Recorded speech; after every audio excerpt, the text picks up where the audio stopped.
cerrado de la sesión. Buenas tardes a usted, a los colegas asambleístas, a los medios de comunicación presentes, a quienes nos escuchan a través de los medios de comunicación de la Asamblea Nacional. Es innegable en el país los aires de libertad hoy por hoy son entendidos como sinónimo de censura. Y no únicamente como sinónimo de censura, sino también como sinónimo de silencio, que es lo que nos quieren imponer desde el lado del gobierno. Pero para su mala suerte, ni nosotros ni millones de ecuatorianos estamos dispuestos a callarnos. Todo lo contrario, cada vez somos más quienes vencemos el miedo, rompemos el miedo y desenmascaramos la mentira. No debemos olvidar que el presidente Moreno hace casi un año ya, en febrero de 2019, firmó la Declaración de Chapultepec, que establece, y abro comillas, que ninguna ley o acto de gobierno puede limitar la libertad de expresión o de prensa sin importar el medio que se trate.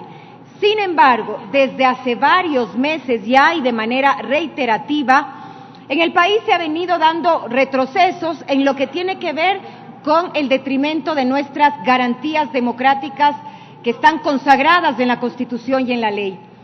Progresivamente y en medio de un lamentable silencio, y debo decir también de un vergonzoso silencio cómplice del lado de algunos, se ha restringido el ejercicio de la libertad de expresión en este país, a través de diversas prácticas, como por ejemplo el cierre de medios que se atrevieron de alguna manera a difundir temas que les resultaban incómodos para el gobierno nacional.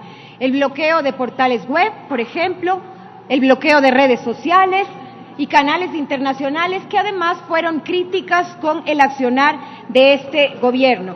Y esto por no decir también la intención a través del gobierno de querer pasar a través de la Asamblea Nacional proyectos de ley que pretenden de una u otra forma regular el uso de las redes sociales y de esta manera judicializar la opinión a través de la web y del Internet.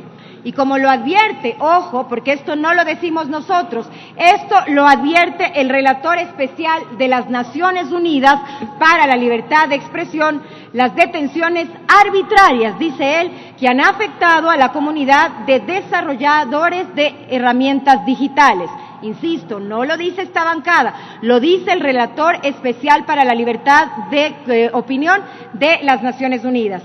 En Ecuador, uno de los ejemplos más recientes de esta vulneración de derechos y de estas prácticas antidemocráticas que no son otra cosa que censura, se dio hace pocos días. En concreto, la semana pasada, con la decisión... Asambleístas, le pido un poco de silencio, por favor, para poder escuchar al asambleísta Holguín en su exposición. Muchas gracias. Gracias, presidente. La semana pasada decía la decisión del Arcotel que dispuso la extinción del título habilitante de Radio Pichincha Universal. Y con esta acción, pretende el gobierno callar por tercera vez la voz de Pichincha Universal.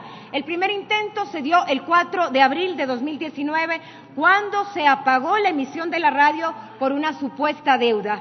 12 días después, finalmente, Pichincha Universal logró recuperar su señal. El segundo intento de acallar la voz de la radio se dio el 9 de octubre, es decir, 6 meses después, mientras cubrían las protestas ciudadanas por el presunto delito de incitación a la discordia entre ciudadanos. Esto, la verdad, no me sorprende si es que consideramos que el miedo les llevó incluso a finales del año pasado a enjuiciarnos penalmente por instigación a la asambleísta Gabriela Rivadeneira, a Marcela Guiñaga y a mí por el simple hecho de haber estado presentes en una rueda de prensa. Pero lo más condenable de este reciente show del gobierno, además de la ternura, del gobierno de los aires de la libertad, es que la extinción del título habilitante que pretenden arrebatarle a Pichincha Universal se sustenta en una teoría de un supuesto intento de golpe de Estado, cuando todos los ecuatorianos sabemos que el responsable de la protesta fue el gobierno nacional a través del intento de imponer sus medidas económicas que provocaron la reacción que todos conocemos. Ya lo decía que esta no fue la única agresión que se dio en contra de los medios de comunicación.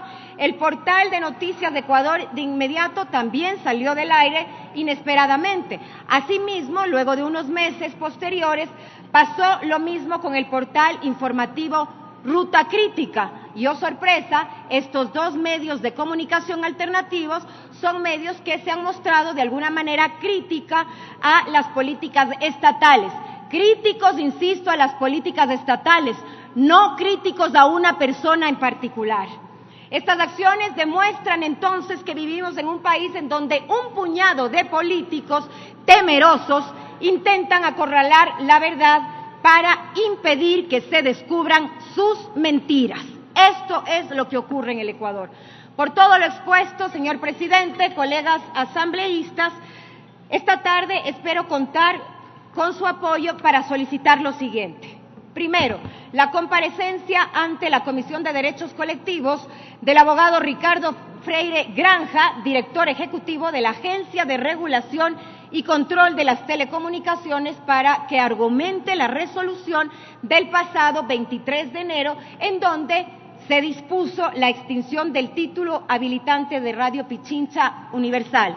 Y en segundo término, rechazar por parte del Pleno de esta Asamblea Nacional los ataques a la libertad de expresión e información que son orquestados por este gobierno.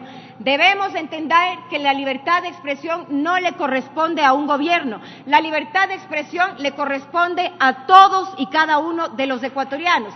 Y nosotros, como sus representantes aquí en el Pleno de la Asamblea Nacional, debemos siempre estar del lado de la gente y también debemos defender su derecho a estar informados y comunicados. Gracias, presidente.